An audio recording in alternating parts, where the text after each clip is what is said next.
السلام علیکم ورحمۃ اللہ وبرکاتہ۔ محترم بھائیوں، بزرگوں اور دوستوں، آپ تمام لوگوں کو اصلاح معاشرہ فاؤنڈیشن کی جانب سے اور میں مولانا سید اکبر ہاشمی بیتی کی جانب سے اور میری فیملی کی جانب سے بھی بہت بہت عید الاضحیٰ مبارک ہو۔ اللہ تبارک و تعالی آپ کے گھروں میں خوشیاں، برکتیں، عافیتیں اور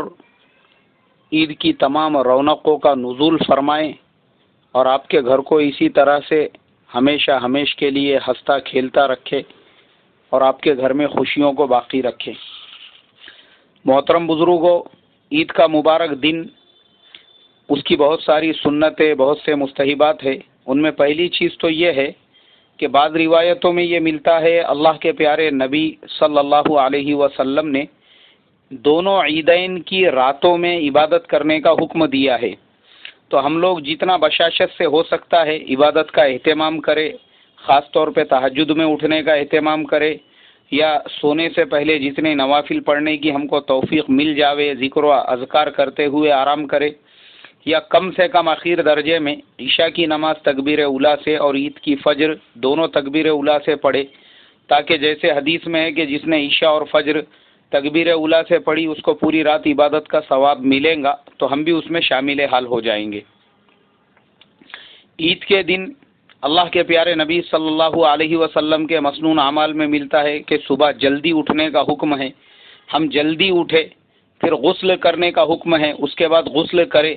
اور اچھے کپڑے پہننے کا، بدن پہ خوشبو لگانے کا اور نماز کے لیے جلدی جانے کا اور پہلی صف میں جگہ تلاش کرنے کا حکم ہے، تو اس پہ بھی ہم عمل کریں۔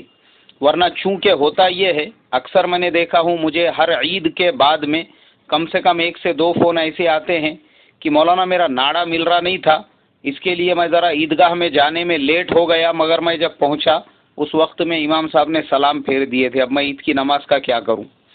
مولانا میں مسجد میں جیسے ہی پہنچا تو لوگ قاعدے میں تھے اور میں بھی قاعدے میں بیٹھ گیا، اب اس کے بعد میں نے کیسی نماز ادا کرنا تھا؟ اس طرح کے مسائل پیش آنے سے اگر ہم بچنا چاہتے ہیں تو ہم فجر میں ہی اٹھ کر اپنی تمام ضروریات سے فارغ ہو کے تکبیر اولیٰ سے فجر کی نماز پڑھنے کا اہتمام کریں۔ اور پھر عید الفطر اور عید الاضحیٰ میں فرق یہ ہے کہ عید الفطر میں اپنے گھر سے کوئی میٹھی چیز وغیرہ کھا کے جانے کا حکم ہے، لیکن اس عید کے اندر اللہ کے پیارے نبی صلی اللہ علیہ وسلم کا مسنون عمل یہ ہے کہ آپ عیدگاہ میں پہنچ جاؤ، نماز ادا کرو اور اس کے بعد فوراً اپنے جانور کو ذبح کر کے اس کے گوشت سے ناشتہ کرنے کا حکم ہے، اور یہی آپ صلی اللہ علیہ وسلم کا عمل تھا۔ تو ہم بھی اسی کے اوپر اہتمام کرتے ہوئے عید الاضحیٰ کی نماز جلد سے جلد پڑھ کے اپنی قربانی کرنے کا اہتمام کریں۔ عیدگاہ میں یا نماز کے لیے ہم جا رہے ہیں تو ایک راستے سے جانے اور دوسرے راستے سے آنے کا حکم ہے،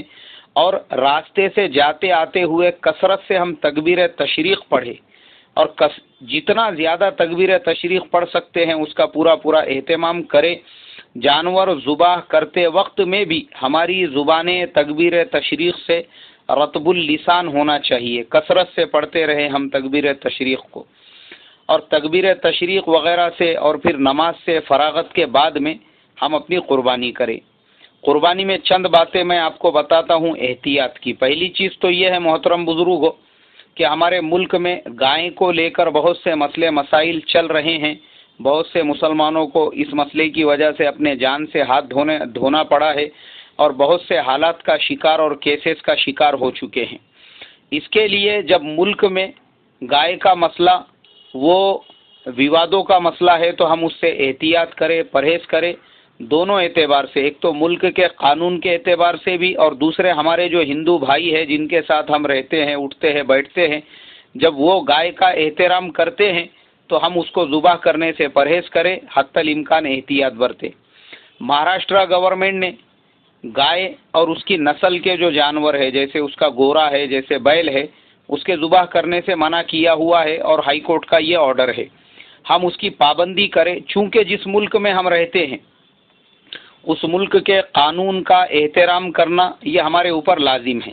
ہاں، یہ بات اور ہے کہ ہم اس کے اگینسٹ میں اپنے حق کی لڑائی کورٹ کے ذریعے سے لڑ سکتے ہیں. ہم کو پورا حق ہے, ہم سپریم کورٹ میں جا سکتے ہیں اور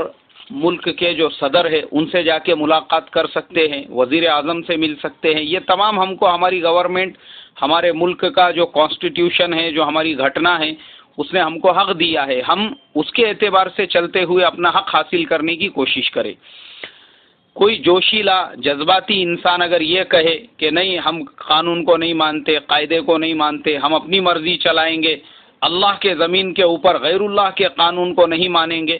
تو ایسا انسان میری نظر میں سب سے بڑا نادان ہے. اور یہ اس کی مثال ایک معصوم بچے کے جیسی ہے جو دودھ پیتا ہوا ہے, جس کے منہ میں سے ابھی تک نپل چھوٹا نہیں.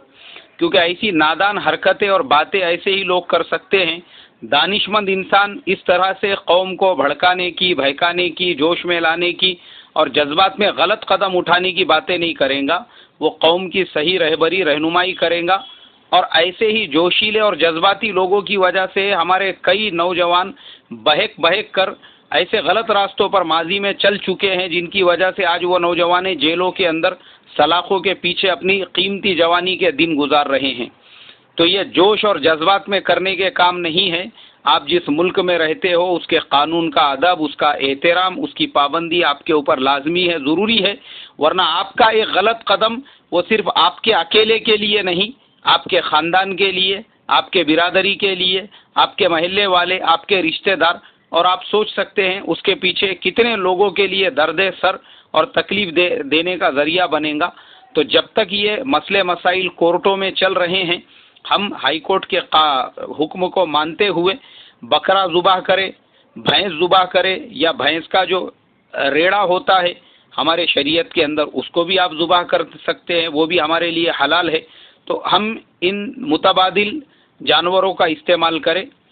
اللہ تبارک و تعالیٰ سے یہی دعا کروں گا, اللہ اس عید کو ہمارے لیے امن والی, سلامتی والی, شانتی والی بنائے, اور اس عید کے ذریعے سے اللہ تبارک و تعالیٰ ہمارے پورے ملک ہندوستان میں امن و امان کا پیغام پہنچائے, اور ہمارے اخلاق سے ہمارے جو غیر مسلم بھائی ہے, نان مسلم بھائی ہے, ان کو متاثر کرنے کا, ان کو قریب کرنے کا موقع اللہ ہمیں عطا فرمائے. السلام علیکم ورحمۃ اللہ وبرکاتہ.